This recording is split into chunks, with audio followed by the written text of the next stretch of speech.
everybody. Here we are for the next installment of the Dragonfly Paradigm Lunchtime Book Club with one major change. Definitely not doing it live anymore. Lots of phone calls, lots of change of locations, speed testing of our internet, and a few too many four-letter words. I just don't have the internet capabilities to do a reliable live video without, the issues that I've been having with the glitchiness and the cutting out of the audio. So, we're still plugging ahead with doing one chapter a week, but I am just pre-recording these videos and then uploading them both to the Facebook page as well as the Dragonfly Paradigm YouTube channel. So if you haven't found me over there, you can always do that and subscribe, and you'll be able to see all the past episodes and then everything going forward from now. So again, here we are talking about what happened to you, diving into chapter 4, the spectrum of trauma. And to say that this chapter was heavy is an understatement. There's a lot, a lot to unpack, a lot to process, a lot to go into on this one. But I think that Oprah does a great way of summing up sort of the overall feel of the chapter, where she says that in its essence, trauma is the lasting effect of emotional shock. If left unexamined, it can have long-term physical, emotional, and social consequences. And, I kind of like that way of describing what trauma is. It's the lasting effect of emotional shock. And I think it makes it quite clear of what trauma can be. So, diving right in, starting on page 100 and 101, both Oprah and Dr. Perry talk about the meaning of the word trauma and how it can mean very different things to each individual person. What I may consider as extreme trauma, such as parents verbally fighting with each other, would be considered really nothing at all to a person who witnessed physical abuse of their parents in their home. It made me think a lot in this book about just my own childhood and growing up. I don't think I could come up with one instance where I witnessed my parents yelling at each other. I can't really recall them ever raising their voices in anger towards each other or to me. So kind of having that in your head. Now, imagine my reaction when I went over to a friend's house, and again when I was young, for a sleepover, and her parents began fighting, screaming and yelling at each other in a really heated argument. My friend acted like it was normal, but I was completely petrified. I remember sitting in her room not knowing what to do, and I didn't even want to ask to go home because that would have meant I had to go out and speak to her parents. I was traumatized by that. And I'm sure my friend was acting calm to help also keep me calm during that. So then fast forward again to the next time I heard my parents discussing something with louder than usual voices. I came out of my bedroom hysterically crying, asking if they were going to get a divorce because they were yelling and fighting with each other. My parents looked a bit dumbstruck, and after explaining to me that no, they were not going to be getting a divorce, I was able to calm down and tell them why I reacted that way, and telling them about the experience I had. So that kind of, even that little instance, and I don't think I ever really had another sleepover at that friend's house after that night. But as Oprah mentions, that the internal experience of a given event varies from person to person, and so does the long-term impact. So I thought that was pretty Just, a good way of kind of breaking down these little bits, all the parts that go into what, the overall umbrella of trauma is. Moving on to page 103, Dr. Perry gets into something that I think is really important. He says that understanding trauma is linked to studying event-specific changes in the stress response system. Now, the events can be major, but they can also come from what he says, quieter, less obvious experiences, such as humiliation or shaming. Really quick here, I'm just going to pop ahead real quick to page 106. Did anybody take the survey here? I did, and my number was 0. And all these adverse experiences, I had none of them. I'm curious to know if you took that, if what your number was, if it surprised you, and then as you read the rest of the chapter, does that make you think about, what has my adult life looked like, through the lens of this particular survey. Now, of course, they go into the fact that there's much more to it than just these, 10 events, but I thought that was just kind of, again, interesting to take and go through. So anyway, sorry, little side note there, but jumping back kind of to that quieter, less obvious experiences of trauma. For me, like I just mentioned, I never experienced what anyone would think to be major traumatic events, such as abuse or any of the other things on that survey. But my trauma was definitely from humiliation and rejection by my peers, romantic partners, or boys I was interested in, anybody outside my immediate family circle. I know now that the conditioning I had back then when I was young, and my subsequent reaction to the teasing, like lashing out verbally, generally in quite cruel ways, cruel verbally, has definitely had a direct effect on how I'm parenting now. I mentioned in a previous discussion about an instance of bullying that my daughter experienced last year at school. And when all that was coming up, let me tell you, I had a real visceral reaction. My body got tense. I could definitely tell my blood pressure was up. And kind of that primal instinct of wanting to protect my child. I mean, I was going from 0 to 60. And I had to regulate myself and my reaction to stop me from going, full on mama bear. It was really a big challenge, and it's something that I'm still working on because, of course, there's going to be other instances as she just goes through life. But it's something that I need to do because I think, in that way that I'm reacting, I'm acting like I'm back, 6, 7, 8 years old, and feeling those emotions again of what it felt like to be teased, but it's, it is different because it's her. And so anyway, the reaction has everything to do with my childhood experience. It made me think, if you are a parent or a caregiver of a child, has any of this that's come up in the book so far, or this particular chapter, brought about thoughts in you about how your children are being affected by your own past trauma?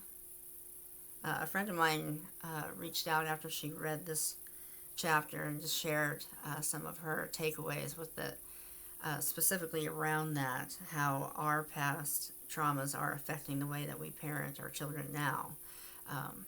And she just shared with me about how her experience after her daughter was born with her experience with postpartum depression and anxiety after her daughter was born. She's seeing some of that kind of behaviors starting to come up in her daughter now.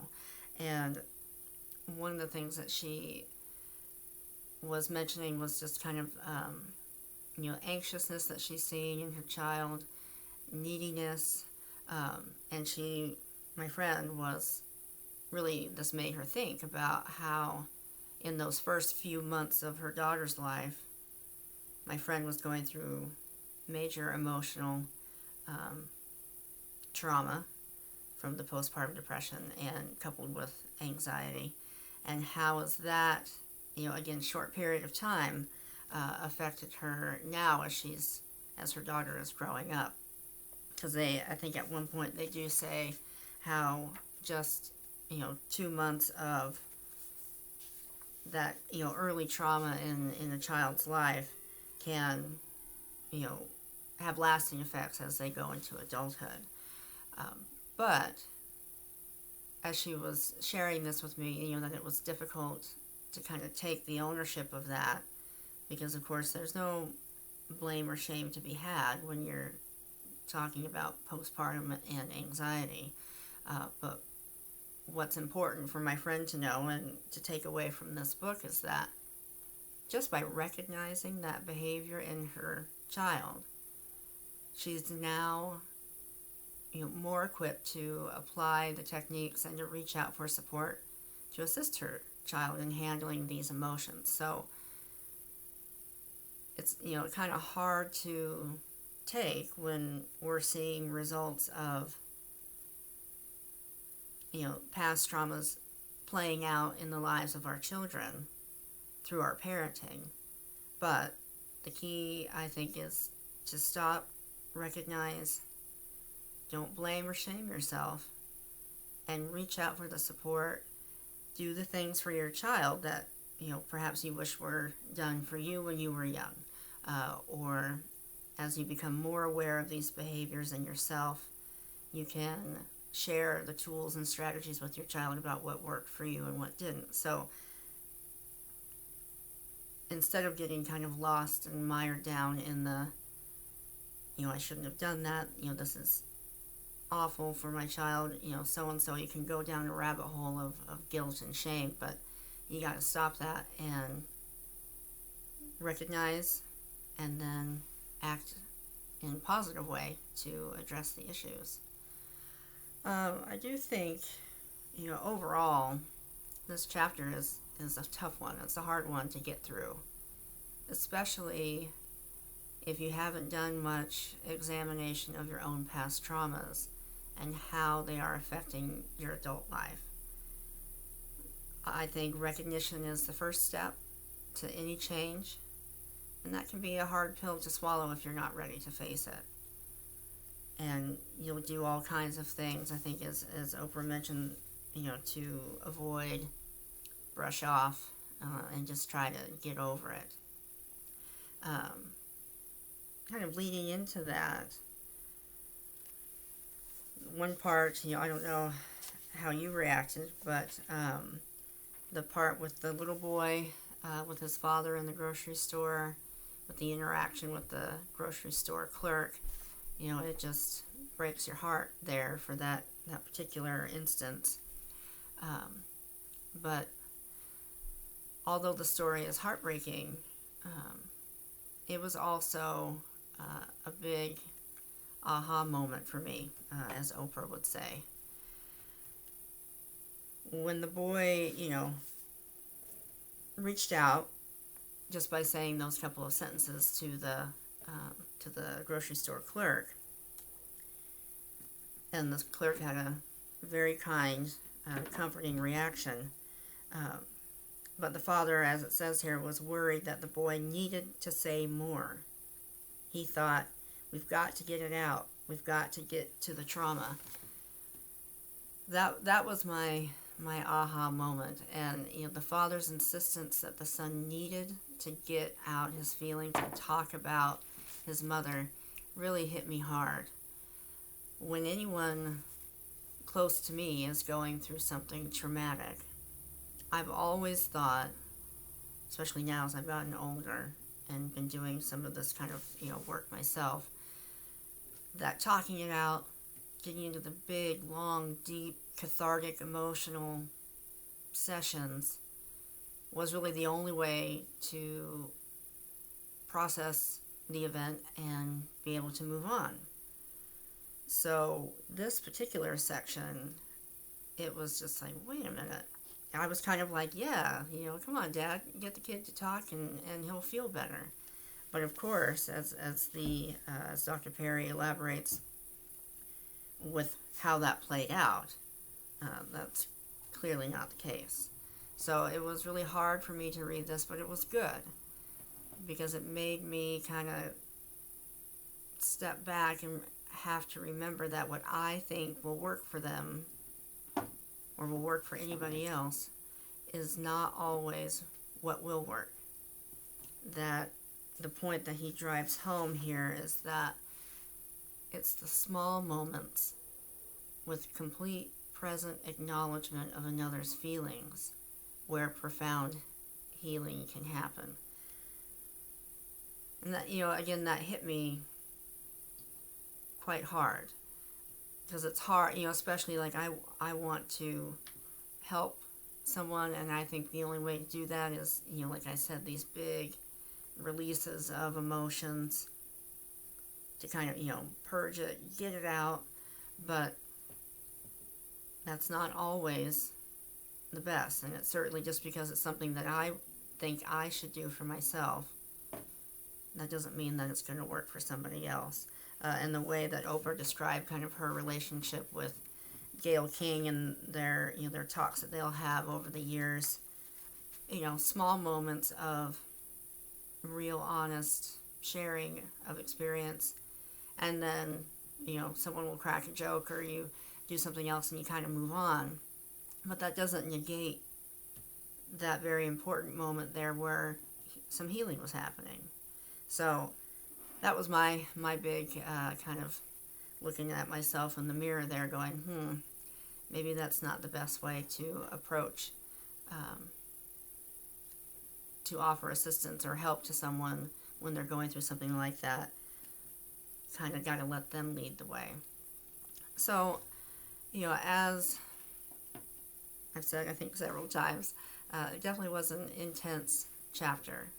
My overall takeaway is that our individual experiences of trauma shapes how we behave throughout our life.